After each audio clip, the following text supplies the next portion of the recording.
Qualquer dia vamos falar de Star Wars. Podemos falar. Isso daí é o futuro sombrio da humanidade. Isso é algo que é real. É profético? O Steiner fala que já existem as... Tá gravando? Tá. É uma boa prévia. O Steiner diz que o curso normal da evolução terrena são 7 encarnações do planeta Terra. Eu comentei isso já em algum episódio. E existe um 8º planeta que ainda é espiritual, ele não é físico, que já está em formação, que é a 8ª esfera. Que para todos aqueles seres que saírem do ciclo de evolução normal e passarem a ter um desenvolvimento anormal na sua evolução ou involução durante um tempo, né? Estão criando um planeta invisível que é a 8ª esfera. A 8ª esfera é basicamente tudo que a ficção criou no Star Wars. Você sabe que o George Lucas, né? O George Lucas viu todos esses episódios aí numa visão. E depois ele foi decodificando, registrando e gravando um a um. Ele teve um download de toda a série. Entendeu? Que é um dia, conforme o desenvolvimento dos conhecimentos espirituais e das ciências espirituais for aumentando, algo como esse filme, que hoje não tem essa utilização, pode ser utilizado como referência no futuro para falar dessas coisas. Você se refere em relação à exploração espacial? Não, é um lugar em que de uma galáxia. humanidade que vai ficar bem atrasada e ligada a seres espirituais sombrios sob dominação de seres sombrios como Que é o Sith? os Siths, é Siths que fala? Siths que fala. Eles fazem... que em inglês eles falam Sith. Sith, exatamente. TH, exatamente. Que é uma referência ao Siddhis, que é o lado bom da história. Siddhis é perfeição em sânscrito. Então, os Siths é o negativo, entendeu? Mas puxou para o nome original para ser uma referência mesmo que indireta, entendeu? O lado negro da força são os Siths. O lado luminoso da força são os Siddhis. Acho que não sei se a gente já falou em algum episódio, mas vamos falar hoje. A palavra Siddhis eu acho que não surgiu Siddhis ainda. são perfeições. Siddha é aquele que é o perfeito em sânscrito. E a técnica de Siddhis, ou os Siddhis simplesmente, são as aplicações dos sutras de Patanjali de uma forma prática para você desenvolver todos os poderes iógicos, todas as capacidades superiores que os yogis descobriram, praticavam e decodificaram e mantiveram até hoje. Os sutras de Patanjali são uma escritura importante dentro do yoga, e o Maharishi da meditação transcendental, já falando um pouquinho dele, ele transformou o que era um conhecimento filosófico numa técnica com valor prático, que pode ser utilizada para desenvolvimento desses siddhis, que é a meditação dessas perfeições. É a técnica avançada. A meditação transcendental é uma técnica que dura 20 minutos. Os siddhis são a técnica avançada em que você medita os 20 minutos e depois você segue. Hoje a gente fala disso com detalhe. Vamos falar do Maharishi primeiro? Sim. Estamos aqui no 3º episódio da nossa saga. Pera lá, sem querer te interromper, e aí esse 3º episódio aí você corta. Só para fechar Star Wars, então você tem essas referências com coisas da realidade, mesmo que a palavra seja próxima, mas mude um pouquinho, né? Mas essa 8ª esfera é um lugar em que os seres humanos que não conseguirem fazer o curso normal da sua evolução, eles vão ter uma evolução anormal ali. E é uma condição para humanos, que é uma condição de você estar sob o domínio, escravizado por forças espirituais muito negativas, que são representadas lá pelos Siths que você falou, aí tem o senador, que é do mal, aí tem lá o Darth Vader, aí tem o chefão do Darth Vader, que eu não me lembro agora o nome dele. Por acaso o nome dele é Darth Sidious. Darth Sidious. Então, tem todo esse pessoal aí que é do mal, e o ser humano que não cumpriu a sua meta evolutiva dentro do curso normal da evolução terrena, pode ficar aprisionado nessa esfera que é de um nível de consciência muito baixo, espiritualmente, e ter uma evolução anormal dali, mas é quase uma escravidão mesmo, difícil de você sair. Interessante. E isso tudo é o que foi representado. Seria quase um purgatório para as almas. Não é um purgatório. O purgatório é muito mais fácil que isso. Purgatório faz parte do curso normal da evolução, você passar pelo purgatório, que em sânscrito chama-se kama loka. A gente pode um dia falar tudo o que acontece entre uma vida e outra, quais as etapas, quais as esferas, quais as dimensões pela qual se passa. Essa conversa de reencarnações e... A gente pode falar. Estava na nossa anotaçãozinha ali de falar de reencarnação e karma. Está no currículo dessa aula. Está no currículo dessa aula. Dessa cadeira. Mas, enfim, essas naves, só para dar uma prévia do que a gente pode falar um dia, nós temos um corpo físico, um corpo etérico, um corpo astral e um eu, um espírito. O nosso corpo físico, dimensão terrena. O nosso corpo etérico tem a ver com a dimensão solar, é a vida do cosmos. O nosso corpo astral, astros e estrelas, tem a ver com os planetas e com o zodíaco, que todos os planetas têm relação com alguns dos signos dos zodíacos, há uma paridade ali, alguma relação entre eles, mas isso é o astral, para resumir bastante. E aí tem o espiritual, que está além do círculo do zodíaco no espaço, mas que também está em todos os lugares. O nosso corpo etérico, ele é representado em várias tradições como uma carruagem, que é um veículo. O corpo etérico, ele é um veículo para a nossa alma e para o nosso espírito se manifestarem. E por ser um veículo e não uma casa, tá? O corpo astral tem mais a ver com casa. Então há representações do corpo astral como casas. Quando você sonha que você está na sua casa, que você está na casa de alguém, normalmente você está em viagem astral dentro de uma dimensão da sua alma ou na casa de outros, na dimensão da casa de outros.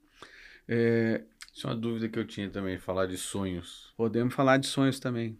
Que eu tenho tido nos últimos meses sonhos extremamente realistas e que eu acordo na sensação, eu estava em outra dimensão conversando com outras... E tá mesmo. Outros É exatamente o que todas as noites acontece para todas as pessoas invariavelmente, tá? E dando uma préviazinha, se eu fechar o olho aqui e cochilar 5 segundos, aliás, se eu cochilar uma fração de segundo, mas se eu dormir, sair do estado de vigília e for para o estado de sono profundo, eu ou qualquer ser humano revisita todas as suas encarnações prévias nessa fração de segundo. E alguma coisa é transformada com a experiência que você teve aqui, naquela fração de segundo em que você revisitou tudo isso. Porque nessa dimensão não existe tempo e espaço. É a dimensão do tempo eterno, do espaço infinito. E é possível esse fenômeno de, numa fração de segundo nosso, tudo isso ser revisitado. E todas as noites, quando a gente dorme, além de fazer as viagens todas por diferentes dimensões, a gente revisita todas as nossas vidas e há sempre algum ajuste kármico nisso. Quando a gente volta do sono e tem aquele sono REM, que fica aqui a pálpebra mexendo rápido, aquilo ali é como se fosse um código Morse, um sinal em que tudo aquilo que você elaborou sobre o seu karma durante o estado em que você estava sono profundo ou sonho, você transmite para o seu corpo etérico e para o seu corpo físico como novas impressões kármicas físicas, a partir daquilo que você elaborou à noite. É como se fosse um sinal de recepção. É a recepção, é como você está imprimindo aquilo no corpo físico. Entendeu? E para o homem, quando acontece do lado direito, esse reverberar na pálpebra é bom. Quando acontece do lado esquerdo, é ruim. Para a mulher, quando acontece do lado direito, é ruim. E quando acontece do lado esquerdo, é bom. As polaridades masculina e feminina são trocadas, né, no homem e na mulher, em diferentes níveis. Isso quem fala é o Tony Nader, Raja Han, sucessor do Maharishi. Ele, num dos livros dele, ou Veda na Fisiologia, me foge agora a memória qual, se é o Veda na Fisiologia ou se é o Ramayana na Fisiologia, ele trata exatamente disso do que é positivo e do que é negativo, tá? O resto das coisas que eu disse agora vem de outras fontes. E para quem acha que isso tudo que a gente fala que é um achismo espiritualista, Tony Nader é um PhD do MIT. Exatamente. E um cara extremamente qualificado. Psiquiatra, neurocientista e PhD como neurocientista. Tá? Aproveitando o gancho, vamos abrir aqui o nosso terceiro episódio da saga antroposófica do Na Trilha do Coelho. Você vai ter que cortar de novo, do aproveitando o gancho que nós não fechamos parêntese. Porra! Termina. Ou então você deixa, porque vai ficar mais engraçado. Não, vai ficar mais engraçado. Tá tudo gravado. Depois você vê como é que você trabalha isso poeticamente, artisticamente. Pode ir. Esteticamente, assim que fala. Uhum. Mas, enfim. Então, o nosso corpo etérico é veículo, é representado como uma carruagem. Nas escrituras antigas. Então, nos Vedas, é sempre Krishna, cocheiro de Arjuna, no Bhagavad Gita, que é o principal ponto de a ponto central de todas as escrituras indianas, na representação dos Devatas, muitos têm carruagem, você tem a carruagem de Surya, você tem outras representações como essa nos Devatas. E na própria Bíblia, você tem a representação de Elias, que é visto subindo aos céus numa carruagem de fogo. Uhum. Tá? Então, essas representações sempre existem. Eu detalhei bastante isso naquele meu primeiro livro, no Muito Além de um Conto de Fadas, falando a respeito disso. Aí, o que você olha? Muitas mitologias têm a carruagem de fogo, o dragão de fogo, né? Os maias tinham o deus que chegou basicamente num foguete. Tem os veículos todos, olha, vamos falando ali de foguete, mas você tem também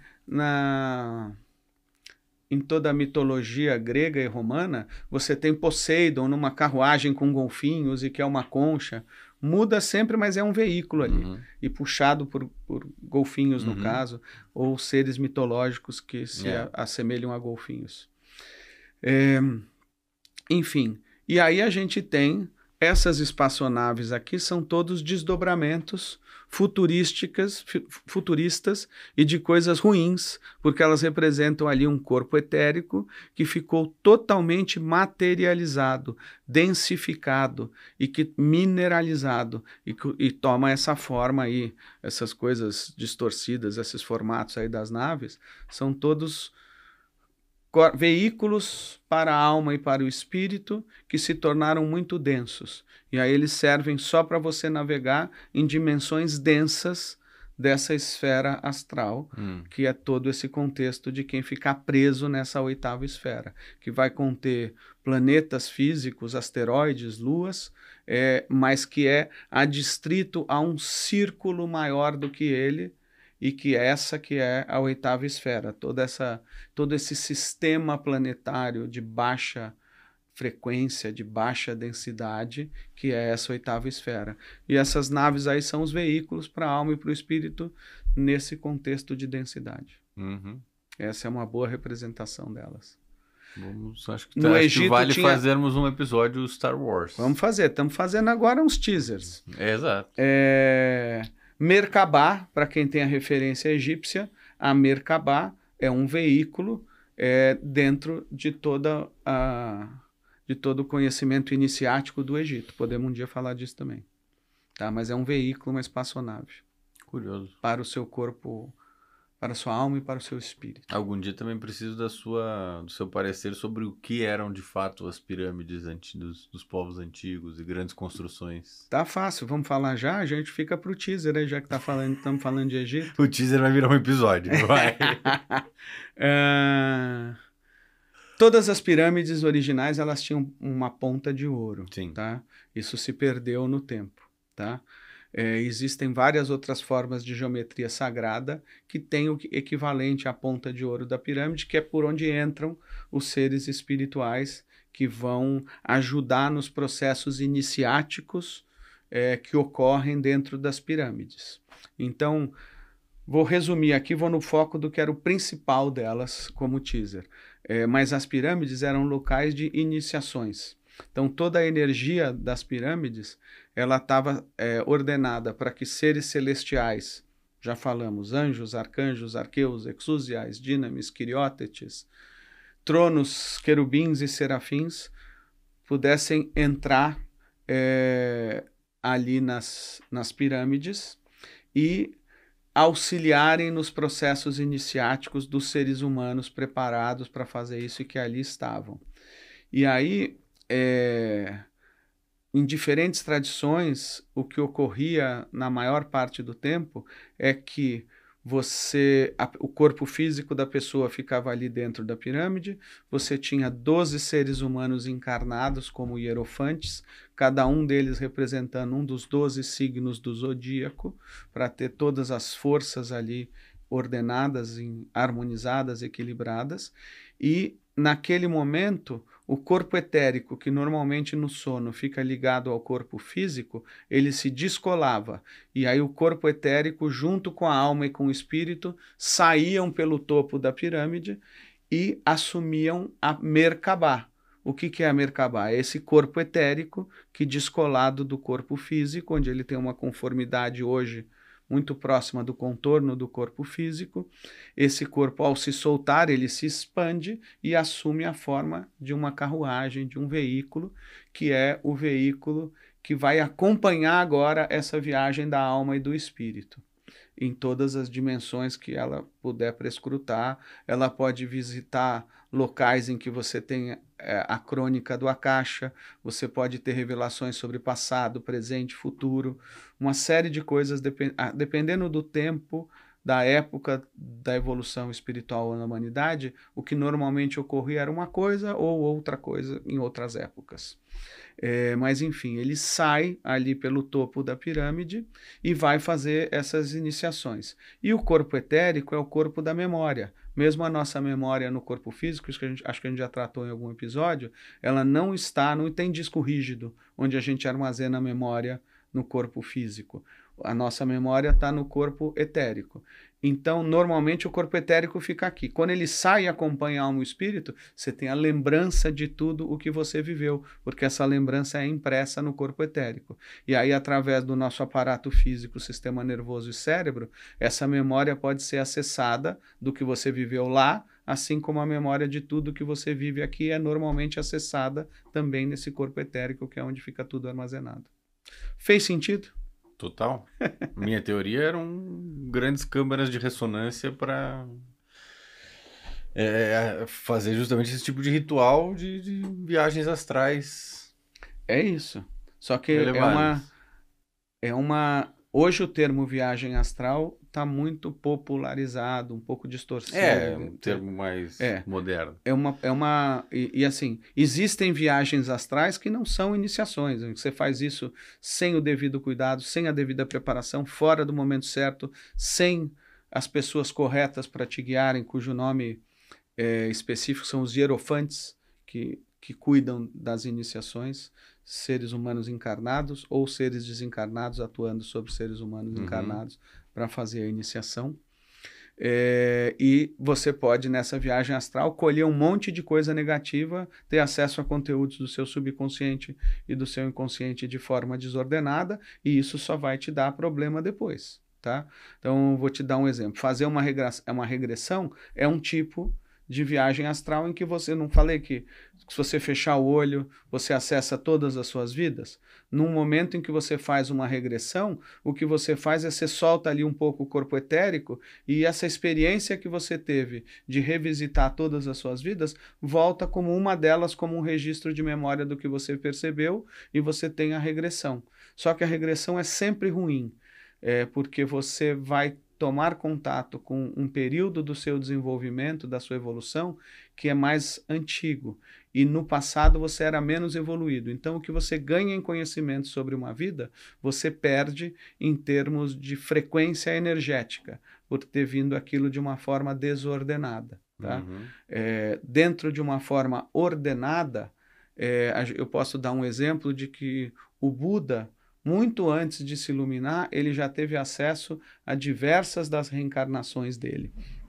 Mas no caso disso ocorrer com uma iniciação, como ocorre nas pirâmides, e como ocorreu com o Buda e outros outras pessoas que estão nessa senda adequada de desenvolvimento, é que junto com a experiência, você vai também ter algum conhecimento validado pela experiência. Então, você está estudando sobre reencarnação e karma, e de repente você tem uma experiência de uma vida passada que, com o conhecimento que você tem, inspirado por esses seres invisíveis que estão te orientando, você pode perceber por que determinada situação kármica ou relação kármica se manifestou na sua vida.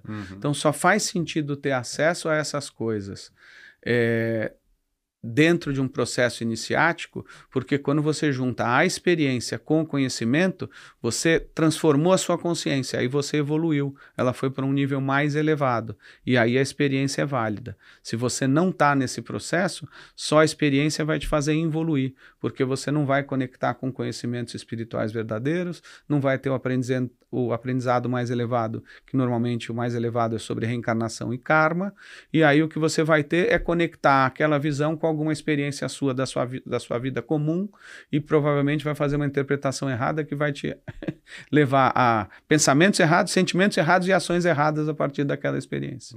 E aí ela se tornou involutiva, entendeu? Imagino que vamos tocar nesse tema também quando chegarmos nas substâncias enteógenas. Por favor, muito obrigado por me lembrar, porque tudo que a gente tem que falar aqui é isso. As pessoas têm que entender muito bem sobre o que é a mente consciente, o subconsciente e o inconsciente, e como é que se dá o processo normal de desenvolvimento e acesso ao subconsciente e ao inconsciente, e quais os riscos, problemas, perdas e muitas outras coisas ruins que acontecem quando você tem acesso a esses conteúdos de maneira inadequada. Foi um bom exemplo que a gente deu aqui. Perfeito. Muito bom. Fechamos o parêntese? Fechamos, né? Parêntese enorme. Foi quase um episódio. Coisa de 30 minutos de teasers. Tá.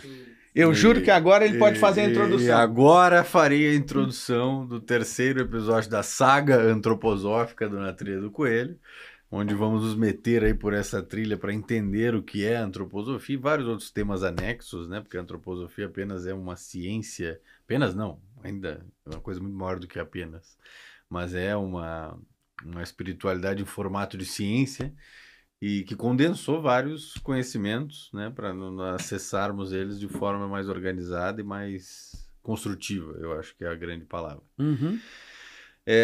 E no episódio de hoje nós temos uma linha do tempo, como nós falamos, nós temos aqui o currículo da nossa cátedra aqui na Trilha do Coelho. No episódio de hoje nós íamos tocar em Mahesh Darshan. Pô, esqueci o nome dele. Corta, Gabriel. Maharishi Mahesh Yogi. Mahesh Prasad Varma. Não, fala Maharishi Mahesh Yogi, que são os títulos dele. Sim, mas o nome original dele, né? Mas Maharishi. Não, Maharishi também é título. Não, Maharishi eu sei, mas o nome dele fala aqui que é Mahesh Prasad Varma. Mahesh Prasad Varma. Então, ele foi conhecido como Maharishi Mahesh, pelo nome dele. Yogi. Dado Yogi. Maharishi. O grande Mahesh vidente, Yogi. Mahesh o Yogi. Perfeito. Aquele que chegou no ápice da yoga. Criador da meditação transcendental. Difusor da meditação transcendental. Ele recebeu essa técnica do mestre dele, Gurudev. Então ele que recebeu que dos mestres da sagrada tradição védica. Ele foi o primeiro a popularizar isso pelo mundo. Sem dúvida nenhuma foi. Teve contato com diversas personalidades a nível mundial durante a sua vida. Sim, foi o guru mais famoso do mundo. Um dos gurus mais famosos do mundo, desde muito tempo atrás, né? Em 1970 ele já palestrava nos Estados Unidos, no mundo inteiro, né? Não, desde meados dos anos 50 ele começou a jornada dele no Ocidente. E que trouxe isso que hoje se tornou algo muito popular e muito falado, que é a meditação transcendental para o Ocidente, eu acho que assim fica melhor colocado. E que também foi parte da sua formação, né? Como indivíduo e como... O que eu posso te denominar, Galvão? Como aprendiz de mestre ascensionado? Eu sou um eterno aprendiz. Pode isso. sempre me chamar de um eterno aprendiz. E eu queria que você trouxesse um pouco da sua experiência com ele, contasse um pouco talvez da história, do contexto de Maharishi Mahesh Mahesh. Mahesh Yogi. Mahesh, M-A-H-E-S. Maharishi Mahesh Yogi. Perfeita. Aí corta só esse. Maharishi Mahesh Yogi. Que foi uma grande personalidade dos todos os gurus que vieram da Índia para o Ocidente, talvez o maior, né? Sim, eu acho que pelo impacto do que ele criou no mundo maior, mas temos aí lindas contribuições de outros. Nessa época moderna, a gente ainda tem muita gente vinculada ao Paramahansa Yogananda, que escreveu Autobiografia de um Yogi, que era o livro de cabeceira do Steve Jobs, que fez a passagem querendo entender o que o Paramahansa escreveu, muito conectado a isso. E muitos outros. Hoje, vivos, a gente tem, como indianos, os mestres Ama e Bhagavan, lá da Oneness University na Índia, e da One World Academy. São duas entidades ligadas a eles. Mas muitos outros. Há muita gente ainda da Índia que dá uma grande contribuição para esse processo evolutivo da humanidade. Vivos hoje e que viveram nos últimos 100 anos e com muita relevância em tudo que fizeram. Seria isso um reflexo dos milênios de literatura e conhecimento védico que se... Sim, a Índia é nasceu e se perpetuou ali no Vale do Indus. A Índia é um lugar em que a relação com Deus ela alcança na vida do cidadão comum, ou de uma boa parte do cidadão comum, ele alcança essa percepção do invisível como algo muito presente na realidade material e visível, e que a causa de todas as coisas é esse espiritual invisível. Os devatas indianos para o bem, os rakshasas indianos, que são, de um lado, os devatas são deidades, né? E os rakshasas são os demônios em sânscrito. Então essa luta entre divindades ou devatas e, de outro lado, os rakshasas é a causa de tudo que se manifesta na vida do ser humano. A Índia ainda tem essa percepção muito forte. Essa espiritualidade é muito viva.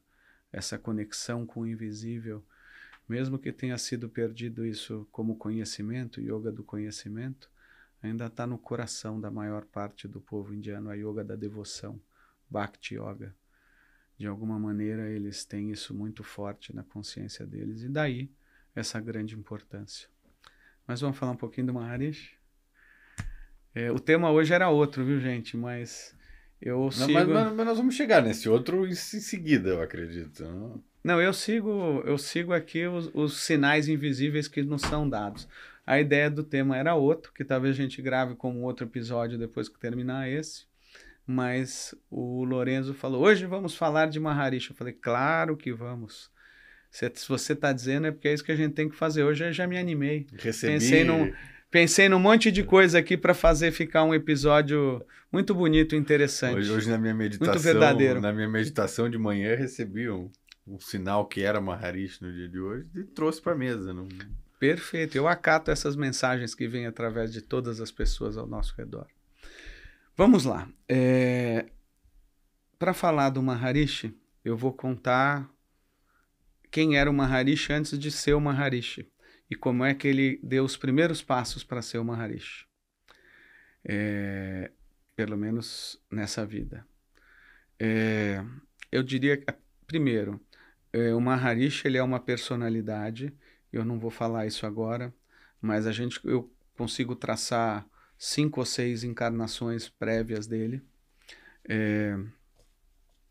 em que ele tem uma relevância histórica muito grande em quem ele foi e qual é o papel dele para o desenvolvimento espiritual da humanidade.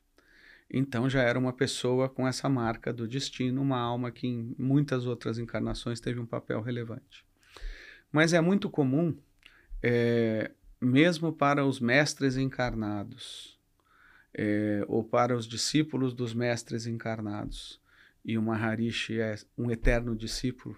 Quando eu digo que eu sou um eterno aprendiz, eu me identifico muito com ele, porque a linha dos mestres que trazem o divino em direção ao homem e a linha dos homens em direção a Deus.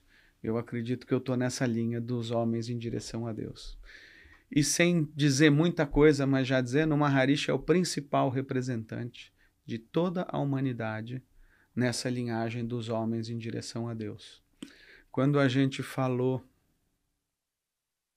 sobre os 12 Bodhisattvas e os 7 mestres do cristianismo esotérico, eu não incluí o Maharishi nem nos 7 mestres e nem nos demais 5 Bodhisattvas que complementam os 12, porque ele faz parte desse outro movimento. Mas como parte desse outro movimento, ele é a principal alma como representante da humanidade nesse movimento, em todas as suas encarnações. E aí eu estava dizendo que, mesmo para os mestres, é muito comum que eles não saibam do seu elevado status e grau de desenvolvimento espiritual antes de uma certa idade. Então, para todos os mestres, sempre haverá muitos eventos, sinais, que diferenciam a encarnação desses mestres e que podem ser observados para aqueles que têm olhos para ver. Então, parentes próximos, outros mestres que acompanham sem revelar até que seja o momento de revelar para aquele mestre que ele é um mestre encarnado, ou que ele é da linhagem de um mestre encarnado e tem um papel importante a cumprir. Mas há sempre eventos incomuns, eventos onde o mundo espiritual claramente age e que não é a matéria que determina as coisas como causa e efeito, mas eventos espirituais. E todos os fenômenos psíquicos ou outros, vou dar alguns exemplos aqui falando do Maharishi, que são marcas dessa encarnação. Mas é muito comum que só depois, numa idade avançada, isso seja revelado para aquela individualidade, embora os vários eventos venham ocorrendo até que uma hora ela vai entender o porquê que tudo aquilo aconteceu, porque ela realmente descobre qual é a sua verdadeira identidade espiritual, a sua personalidade espiritual e não a daquela encarnação, e se conecta com todas as suas outras vidas, se conecta com todo o seu karma, compreendendo tudo de uma maneira muito elevada, algumas oitavas acima do entendimento que ela tinha antes. Hoje a gente falou aqui na prévia do Buda. Uhum. Esse é o processo do Buda. Ele encarnou Siddhartha Gautama e ele era um rei, ou um príncipe, melhor dizendo, teve uma vida maravilhosa num palácio, tem toda a história do Buda, depois tem a trajetória dele, a biografia dele humana, em que ele sai, começa a descobrir o sofrimento, começa a desenvolver uma filosofia, quer dizer, ele já tinha uma alma preparada e desenvolvida para desenvolver algo novo e para tudo aquilo que acontecia no silêncio da alma dele, que ele foi elaborando pouco a pouco, tudo isso já eram sinais do papel que ele iria assumir. Mas é muito depois na encarnação dele que ele se entende a si mesmo como Buda. Uhum. E no momento em que ele se entendeu a si mesmo como Buda, e como um dos 12 Bodhisattvas, ou um dos 7 mestres do cristianismo esotérico, nesse momento para que pudesse ser revelado isso para ele e que isso só fosse ser evolutivo para ele também, ele já precisava de muito conhecimento espiritual e que incluía já o conhecimento das encarnações passadas dele e do karma dele relacionado a essas encarnações passadas. Então, foi um bom exemplo, mesmo para o Buda, foi assim. E aí, ele se torna o Buda depois disso. Tá? Na realidade, no caso dele, ainda tem alguns... Não, na realidade, ele já se torna Buda direto. Ele era um Bodhisattva e ele vai trabalhando na vida dele o que faltava trabalhar karmicamente para que ele se elevasse ao status de um Buda, que é um status mais elevado do que o status do Bodhisattva. E era necessário que ele não soubesse que ele era um Bodhisattva para que ele passasse pelo karma que ele precisava passar e pudesse efetivamente aí se transformar num Buda, tá? Uhum. Voltando para o Maharishi, depois a gente pega mais umas coisinhas do Buda, mas voltando para o Maharishi. Então o Maharishi, ele até um determinado momento da vida dele, ele não sabia que ele era o Maharishi, tá? Ah, e eu queria só dizer mais uma coisa. Normalmente, isso é interessante, no caso dos mestres do cristianismo esotérico, Cristiano Rosa Cruz, por exemplo, que a gente já falou dele, é sempre aos 33 anos e um pouquinho, que esses mestres, eles descobrem a sua personalidade espiritual e têm acesso a todas essas coisas do passado e passam a entender o que eles têm que fazer. Mas até lá eles foram elaborando parte do karma dele que eles ainda tinham que elaborar no esquecimento de quem eles são, tá?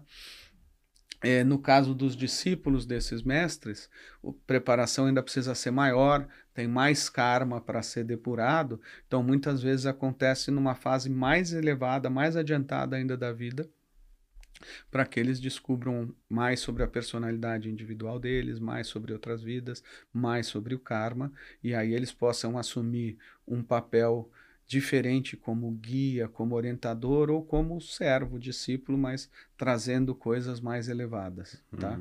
Então isso depende.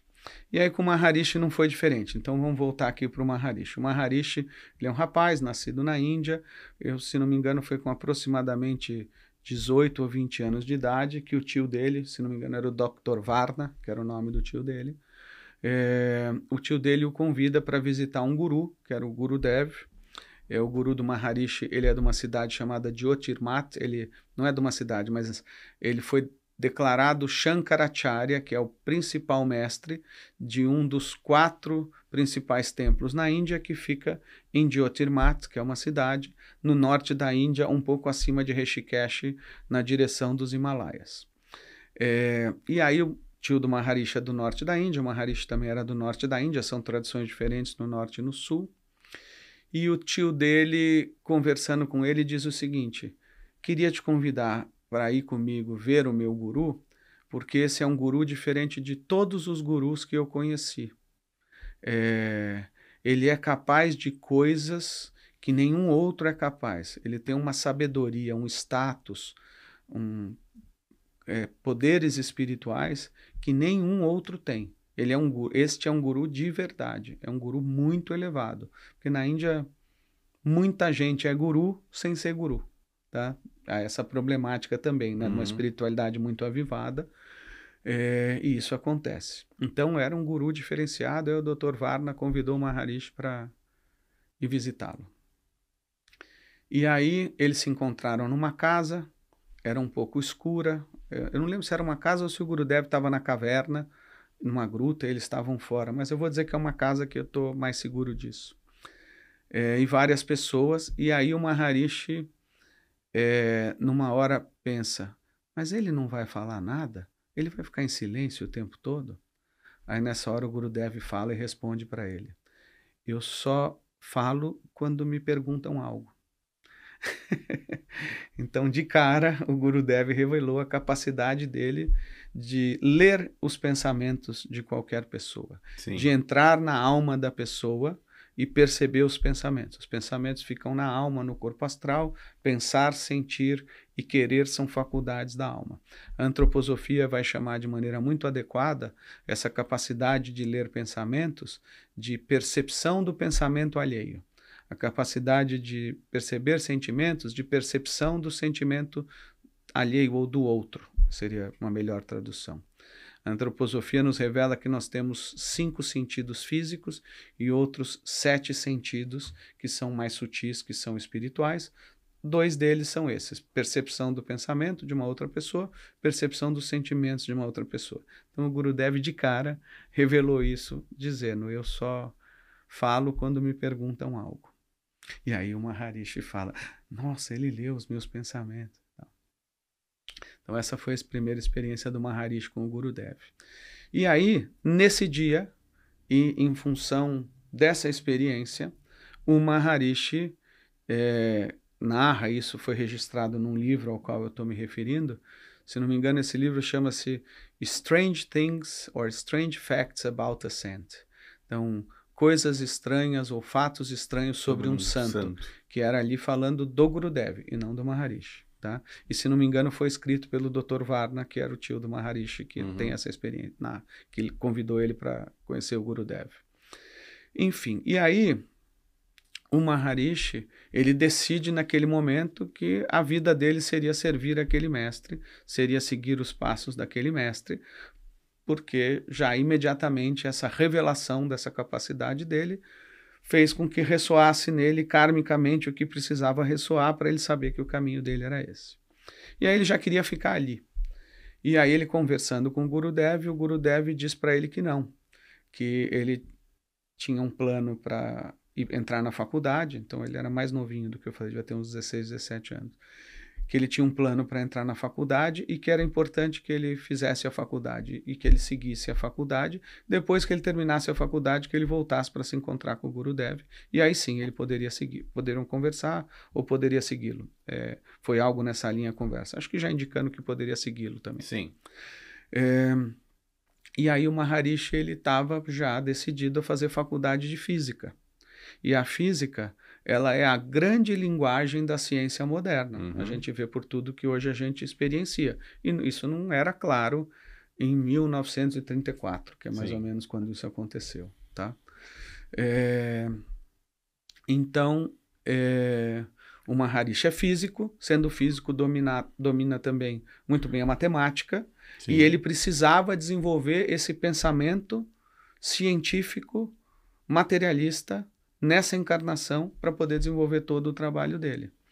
A gente comentou aqui, sempre gosto de fazer o paralelo com a antroposofia, que o Rudolf Steiner ele foi Aristóteles, foi São Tomás de Aquino e foi Steiner, dentre outras encarnações que ele teve.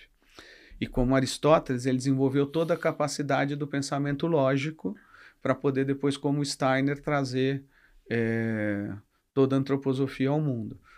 Isso se manifesta de encarnação para encarnação, o desenvolvimento de habilidades, ou numa própria encarnação, você passa pelo seu processo biográfico, sem saber que é um mestre, como era o caso do Maharishi, um grande representante aí da humanidade, e você faz a sua trajetória desenvolvendo todas as habilidades que você tem que desenvolver, até que num determinado momento passa a prevalecer a sua personalidade espiritual e você assume o papel espiritual que você tinha que assumir também. Então isso aconteceu na biografia do Maharishi. E aí o Maharishi então fez física, voltou e passou a ser discípulo do Gurudev. E ele foi um discípulo que ninguém percebia que o Maharishi era uma pessoa especial em meio a todas as pessoas que orbitavam ao redor do Gurudev. Mas ele acabou ficando num papel muito próximo do Gurudev, que ele passou a ser o secretário particular de Gurudev, e era ele que respondia todas as cartas dos devotos que escreviam para Gurudev. E aí ele consultava o Gurudev sobre o que responder, e a partir de um momento a sintonia dos dois foi tanta, que tudo que ele queria escrever, o Gurudev depois falava que era para escrever isso mesmo, e pouco a pouco ele foi sintonizando a consciência dele com a consciência do mestre.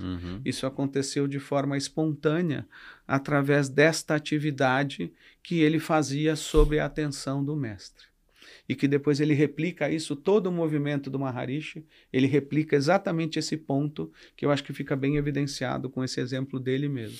Sim. Então ele começa a sintonizar a consciência dele com a do mestre, até que ele e o mestre são muito próximos de serem uma única consciência, a ponto dele poder responder todas as cartas sem nem precisar consultar mais o Gurudev.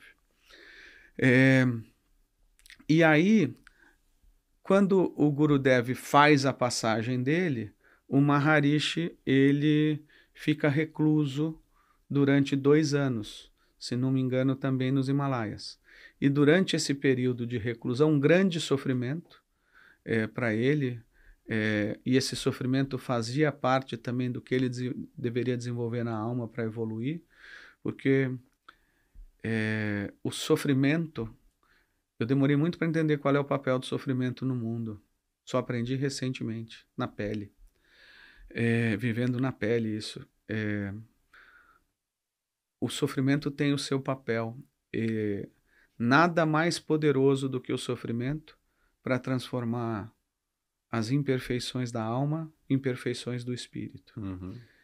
E no caso de uma encarnação como Maharishi, diante de alguém tão elevado quanto o Gurudev, e a relação que se criou entre os dois, essa separação com a passagem do Gurudev é um sofrimento indescritível. É o máximo sofrimento que uma alma pode experienciar e a máxima purificação que uma alma pode experienciar. E aí o Maharishi passa por esses 2 anos de profundo sofrimento, silêncio, aprendizado, vem vários seres espirituais em auxílio, a consciência se transforma e aí ele volta preparado para assumir o papel dele de Maharishi e de alguma maneira ele se conectou com o Gurudev onde o Gurudev estiver, se conectou, Sim. a clarividência, acesso ao mundo espiritual, todas essas coisas aconteceram com ele como forma de superação desse sofrimento, que era quase um sofrimento insuperável. E aí ele desce lá dos Himalaias, literalmente, né? E vai para uma vila, e na vila ele começa a ensinar a meditação transcendental, que é uma técnica que ele tinha aprendido com o Gurudev. E ele vê que tem um grande apoio para fazer isso. Em pouco tempo, ele começou a seguir as instruções dos seres espirituais, do anjo dele, as intuições dele. Isso pode se manifestar com um ser aparecendo para ele, com ele vendo esse ser numa imagem na mente dele, ou pode ser uma mera intuição. E aí ele vai para os Estados Unidos, para a Califórnia, e lá ele foi sem nada de dinheiro, sem saber para onde ia, e chegou no aeroporto, falou com as pessoas. Alguém falou para pegá-lo lá no aeroporto, porque ele estava indo sem saber nada, e a pessoa que foi pegá-lo, o pessoal que recebeu ele, foram as primeiras pessoas que ajudaram a criar todo o movimento dele nos Estados Unidos todo. E aí ele começa pela América, começa pelos Estados Unidos, o país mais influente do mundo, né, o maior protagonista de tudo que a gente vive na nossa sociedade hoje. E lá ele desenvolve esse movimento. E aí, o que tem de muito especial no que ele fez é que, em função dessa visão científica como físico, ele reestruturou todos os ramos da ciência védica, todos os ramos do conhecimento védico, de uma maneira que nunca foi feita antes e que não existia até então. Se nunca foi feito antes, não existia até então, né? Mas o que eu quero dizer é que organiza tudo aquilo que estava uma grande bagunça até então. Então ele reorganiza todos os ramos dos Vedas. Então ele, durante décadas, ele trazia os principais astrólogos indianos, que são os Jyotish, e aí reprisava com eles os cálculos, a técnica, a interpretação, o que fazer, tudo que está escrito sobre astrologia indiana em todas as escrituras sagradas dos Vedas ou outras que vieram depois, e foi dizendo, olha, aqui você tem que interpretar assim, a correta maneira de você usar isso é assim. No passado, podia ser assim, agora não pode mais, agora tem que ser assim. Então ele reaviva todo esse conhecimento, trazendo esse conhecimento como uma fórmula adequada, como uma técnica prática para a utilização no mundo atual. Assim como ele fez... E traduzido disponível no Ocidente. E traduzido disponível no Ocidente também. Então, assim como ele fez com a meditação transcendental, ele fez também com todas essas técnicas, com todos esses conhecimentos dos ramos dos Vedas. Então, toda a astrologia indiana que chama-se Jyoti, que quer dizer luz de Deus, a luz de Deus que é o guia para o ser humano encarnado. Então ele pode olhar lá no mapa astral dele e ver as tendências positivas, as tendências negativas, todas as influências sobre ele, e ter a partir dali um mapa do melhor caminho e dos riscos que ele tem para correr. Então luz de Deus para o ser humano nesse sentido. Ele reorganiza o Ayurveda, que é a ciência da saúde indiana. Ele reorganiza o Sthapatya Veda, ou Vastam Vidya, que é a ciência, arte de construir-se. Sthapatya Veda. Veda é conhecimento, conhecimento total, ou traduzido também como arte. Então é a arte de estabelecer-se, perdão. Sthapatya é estabelecer-se. Então esse ramo dos Vedas diz tudo sobre o que o ser humano precisa para estabelecer-se interiormente, em conexão com a sua parte mais elevada e com todo o apoio dos seres espirituais que podem ajudá-lo na sua evolução. E também nesse mesmo ramo, porque o microcosmos e o macrocosmos é a mesma coisa, o ser humano, o universo e tudo mais tem sempre uma correspondência, é o ramo em que explica como fazer construções em que o mundo material e o mundo espiritual vão estar unidos e gerar o maior benefício para o ser humano. Construir vastos, que vasto é a palavra em sânscrito para construções. E assim ele fez em várias outras áreas da vida. A gente pode, ao longo, talvez, desse nosso bate-papo, no outro momento, falar disso. Então ele reorganizou tudo, e uma das coisas que ele reorganizou foi a técnica de Siddhis, que a gente estava falando aqui na prévia. Siddhis quer dizer perfeições, Siddha é aquele que é o perfeito em sânscrito, ou a perfeita. E Patanjali e outros mestres já haviam falado dos Siddhis. Então, imagina o seguinte, alguns yogis muito elevados, iniciados, que desenvolveram coisas antecipadamente em relação ao restante da humanidade, eles espontaneamente desenvolveram as técnicas de Siddhis. Eu levitei. Eu levitei porque eu pensei isso aqui num determinado estado profundo de meditação em que eu estava. Então, estas palavras aqui, elas são o gatilho que ativa esse poder superior de levitar. Então, normalmente eles têm isso de forma espontânea e eles passam a codificar isso, deixam isso registrado. E em diferentes momentos, em diferentes épocas, isso foi registrado. A mais recente escritura onde isso é registrado são os Sutras de Patanjali. E aí o Patanjali ele fala de todos os sutras e o que cada um dos sutras vai propiciar como capacidade superior para o indivíduo. Então, um sutra que permite ler pensamentos, um sutra que permite perceber sentimentos, um sutra que permite perceber todo o inconsciente da pessoa, toda a vontade da pessoa, todos os desejos e tudo que o impulsiona a partir do seu próprio programa kármico, todas as outras vidas. E como todas essas outras vidas criaram um inconsciente que é a mola propulsora mais poderosa de tudo que a gente vive na vida. As nossas decisões conscientes, elas são mínimas. O que realmente rege o nosso destino e todas as escolhas e eventos da vida são os nossos sentimentos, já num nível mais profundo. Você é casado, não é? Acho que você não casou por uma decisão racional como a primeira coisa mais importante, mas porque seu sentimento te ligou à sua esposa, Laura, correto? Isso, exato. Então, aí a gente já vê como os sentimentos são muito mais poderosos do que os pensamentos. E coisas muito mais profundas residem no nosso inconsciente. E o nosso inconsciente vai determinar em que família a gente nasceu, qual é o nosso gênero, em que país a gente nasceu, em que época a gente nasceu, e as nossas capacidades intelectuais maiores e menores, tudo na nossa vida, porque o nosso inconsciente é o nível onde o nosso karma está registrado e a partir do qual o karma se manifesta. E 99% das coisas que a gente faz na vida para mais são coisas em que a gente é movido exclusivamente pelos impulsos que vêm do inconsciente. E aí vem uma discussão grande sobre o livre-arbítrio da nossa Vamos falar sobre o livre-arbítrio. Maharishi me dá um exemplo que eu uso para todo mundo, tanto de livre-arbítrio como de karma, e que eu escrevi também sobre isso no Muito Além de um Conto de Fadas. Mas só para não... Vamos fechar esse parênteses para seguir aqui. É que quando a gente vive a espiritualidade, essas coisas de verdade, fica tudo muito bonito, né? Qualquer coisinha se desdobra em horas de conversa a partir de qualquer ponto. Você pode puxar qualquer tema, qualquer assunto. Mas estava falando dos Sutras de Patanjali. Então, eles codificaram isso tudo. E o Patanjali foi quem trouxe isso do ponto de vista filosófico. Por quê? Existem técnicas que você só pode passar de boca ao ouvido.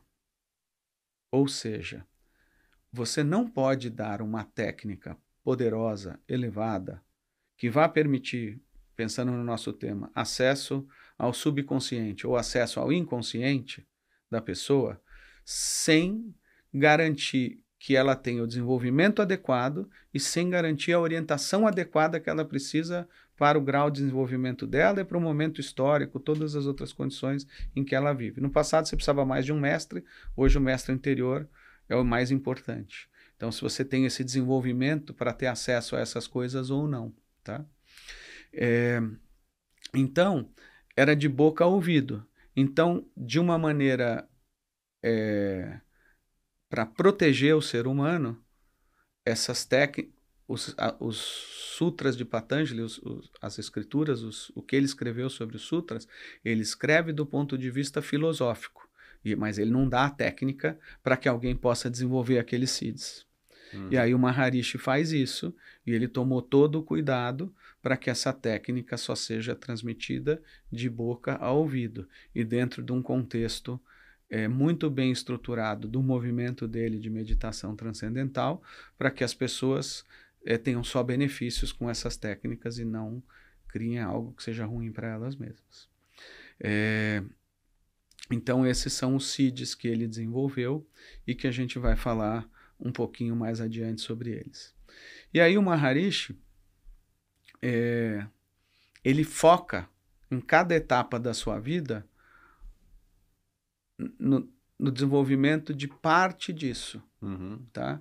Então, há momentos em que ele está muito envolvido em criar a faculdade dele, Maharishi University, Maharishi International University, MIU, que fica no Iowa, nos Estados Unidos, no meio de um deserto lá.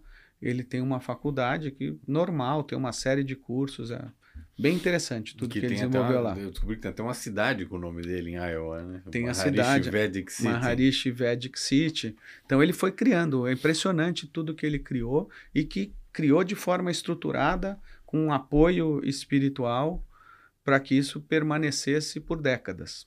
Já que você falou lá já que estamos falando disso, eu tive lá uma vez. Gostaria de ter passado 6 meses ou 1 ano lá, mas não tive oportunidade dentro da minha biografia de fazer isso. E é muito claro, o que eu senti é o que depois eu comentei com as pessoas e todo mundo sente isso, que existe uma redoma invisível, espiritual. Assim como a gente falou da Terra, das esferas, da 8ª esfera, que nesse caso é negativo, existe uma esfera invisível que protege ali o Vedic City e protege a faculdade que ele criou.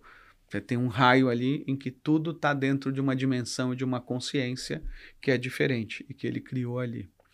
E aí as pessoas que acompanharam ele, no início, quando ele criou a MIU e o Vedic City, dizem que ele fez uma cerimônia em que ele colocou um anjo, ele chamou de anjo, 4 anjos, norte, sul, leste, oeste, para manter os limites do que poderia entrar e do que poderia não entrar ali dentro daquela dimensão, para tornar aquele lugar um lugar puro e adequado para o desenvolvimento das pessoas. Então, isso é algo do que a gente vai falar. Existem lugares sagrados, existem geometrias sagradas, geografias sagradas, e aquele lugar é um lugar espiritualmente adequado, e ele, com todas as capacidades superiores dele, ele ainda fez tudo o que tinha que ser feito em termos de conhecimento espiritual, procedimentos. Na linguagem ocidental a gente poderia chamar de magia branca, tudo que ele fez, mas dentro dos procedimentos do Jyotish, dos Devatas e de todo o conhecimento hindu, é outra maneira de falar, ele fez tudo que tinha que ser feito. Então, em cada fase da vida dele, ele desenvolveu algumas coisas diferenciadas, colocou foco, colocou atenção. Maharishi sempre disse para todos os professores de meditação de transcendental, hoje chamado de instrutores, que tudo que a gente coloca a nossa consciência cresce. Então, quando você eleva a sua consciência e você coloca a consciência nela, você consegue fazer coisas muito elevadas. Mas independente do seu nível de consciência, ela sendo maior ou menor, onde você coloca a consciência, você consegue desenvolver algo. E você vai desenvolver coisas em diferentes frequências, maiores ou menores, dependendo do seu grau de consciência e da frequência dessa consciência. Enfim.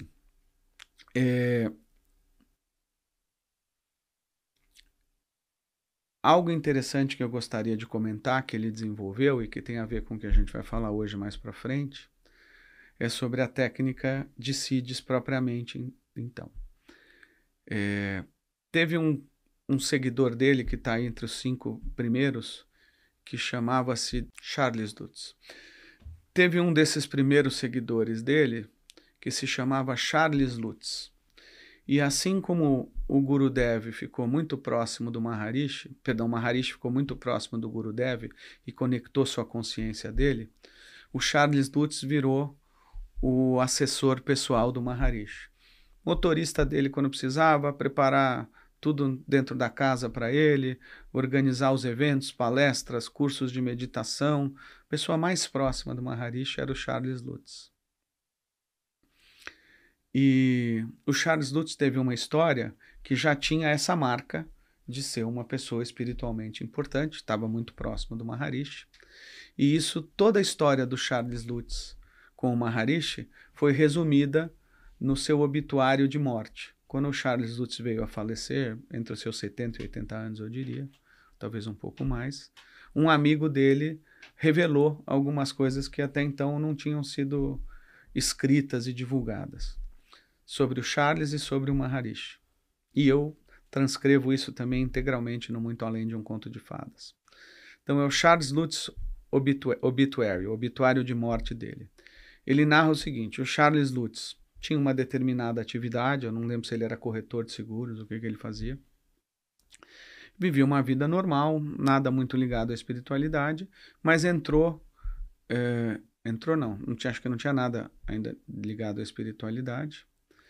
E ele teve uma doença que eu imagino que seja como a ela, hoje em dia, em que gradualmente ele foi perdendo o movimento de todas as partes do corpo até ficar totalmente imóvel. Ainda via, os 5 sentidos foram a última coisa a desligar, e a última delas a desligar, o último dos sentidos a desligar é sempre o da audição. E aí o Charles Lutz, já no médico, no final desse processo, o médico falou: olha, agora você vai ficar imobilizado de vez, depois você vai morrer, que é assim que funciona essa doença. A última coisa que você vai ter é a audição. Então você vai ficar aqui na cama, mas você ainda vai ouvir a gente durante um tempo até você se desligar completamente, parar tudo de funcionar. E aí ele estava lá no escritório do consultório do médico, estava lá numa maca, e uma das últimas coisas que ele ouve é o médico dizer o seguinte: nossa, isso vai ser muito ruim para os nossos negócios. Esse já é o segundo essa semana. Dizendo que era o segundo que ia morrer. Entendeu? E aí, quando eles acham que ele morreu, eles vão lá para outra sala. E aí o Charles Lutz conta para as pessoas, esse amigo registrou, que ele chega do outro lado, tem um ser de muita luz que fala com ele e diz para ele o seguinte: você cumpriu toda a sua missão terrena, você pode seguir nesse seu pós-morte, você pode seguir desse lado e vai ser muito bom para você. Ou, se você escolher, o livre-arbítrio pode se manifestar até do lado de na transição. Não existe livre-arbítrio do lado de lá. A gente pode falar porque prevalece o nível da unidade. Só no nível da separação é que você tem escolhas. Mas nessa transição ele ainda tinha a última escolha dele que ele poderia fazer. E aí esse ser de luz disse para ele o seguinte: você pode seguir ou você pode optar por voltar. E se você optar por voltar, você vai poder prestar o maior serviço para a humanidade que você terá a oportunidade de prestar em todas as suas encarnações. Todas as suas encarnações foi por minha conta. Eu acho que ele para no prestar o maior serviço para a humanidade, mas é a isso que ele estava se referindo. E aí ele falou: então eu opto por voltar. Aí ele opta por voltar, ele volta a ouvir na cama, volta a sentir, voltam os sentidos, dali a pouco ele começa a se mexer, resmungar, e o médico lá e a secretária dele voltam e não acreditam, mas o cara ressuscitou. Menos mal, né, para os negócios. Menos mal para os negócios. Ótimo, Lourenço, perfeito. Menos mal para os negócios. Enfim, aí ele volta. E demorou mais ou menos 6 meses até que ele se recuperasse, fez todos os tratamentos, mas voltou a ter uma vida normal. E aí, em função disso, ele passou a participar de uma tal de Sociedade dos Mistérios, que eu via nos Estados Unidos, que ele começou a estudar coisas sobre temas esotéricos. Uhum. A razão dele ter começado a estudar, eu posso estar misturando estação, mas eu vou dizer com muita chance de estar certo, foi que uma pessoa um dia entra na loja dele, ou num lugar onde ele estava, entrega para ele um livro e fala, tome, você tem que ler isso, pediram para te entregar. E não diz mais nada, e acho que era sobre a Sociedade dos Mistérios, isso, acho que é com ele que ocorreu isso, e ele começa a estudar isso, entra na Sociedade dos Mistérios. Então, de novo, uma outra marca, né, em que seres espirituais atuam, e você tem toda uma gincana do lado de cá, em que vai uma pessoa e dá o livro, não fala o que é, o porquê, não explica nada, a pessoa que entregou talvez só tenha essa instrução também, não sabia o que estava fazendo, ou o porquê, né, qual era o objetivo maior disso, mas fez o que tinha que fazer e entregou o livro. E aí ele já estava estudando um pouquinho nas Sociedades de Mistérios, e ele disse que acho que foi 6 meses depois, mais ou menos, ou talvez um pouquinho mais, que ele é convidado para ir numa palestra do Maharishi, do casal que tinha hospedado o Maharishi, e as palestras eram na casa desse casal. E aí ele disse, quando viu o Maharishi, a mesma coisa que o Maharishi disse quando viu o Gurudev, que ele sabia que aquela missão que ele tinha e esse serviço que ele poderia prestar à humanidade de tão elevado valor, do qual o ser de luz havia falado para ele, era com esse tal de Maharishi que ele estava, esse Maharishi que ele estava conhecendo naquele momento.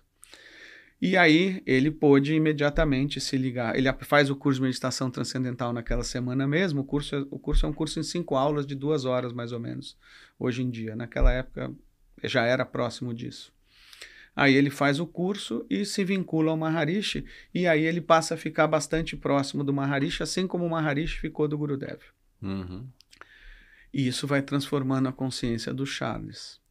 E aí o Charles, um dia o Maharishi pergunta assim para ele, você quer ser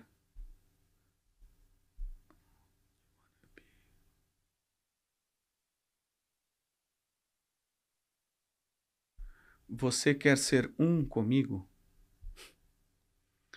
E aí ele não entendeu a pergunta, ele fala, eu quero sim estar com você.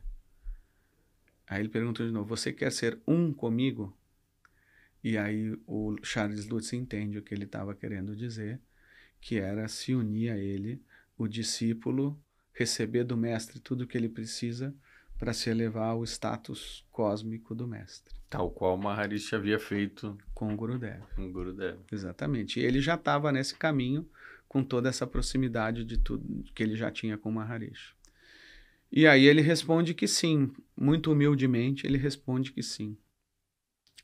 E aí o Maharishi, pouco a pouco, vai passando de boca a ouvido para o Charles Lutz todas as instruções daquilo que depois o Maharishi codificou como sendo a técnica de Siddhis.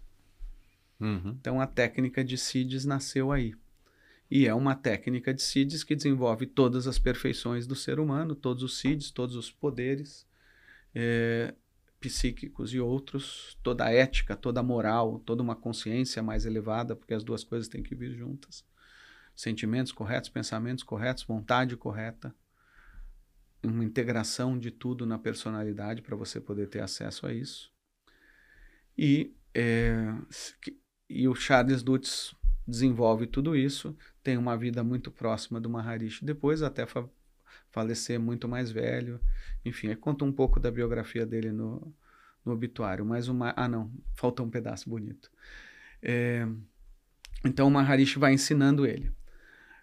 Aí o pedaço bonito é o seguinte, pouco tempo depois disso, ele procura o Maharishi e fala, Maharishi, eu faço parte da Sociedade dos Mistérios e eu comentei com eles que eu estou aqui com você.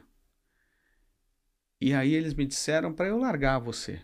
Que não tinha nada que eu pudesse aprender com você que eu não pudesse aprender com eles lá na Sociedade dos Mistérios. Ou na Escola dos Mistérios. Acho que era a Sociedade dos Mistérios. Não, era a Escola dos Mistérios. School of Mysteries. E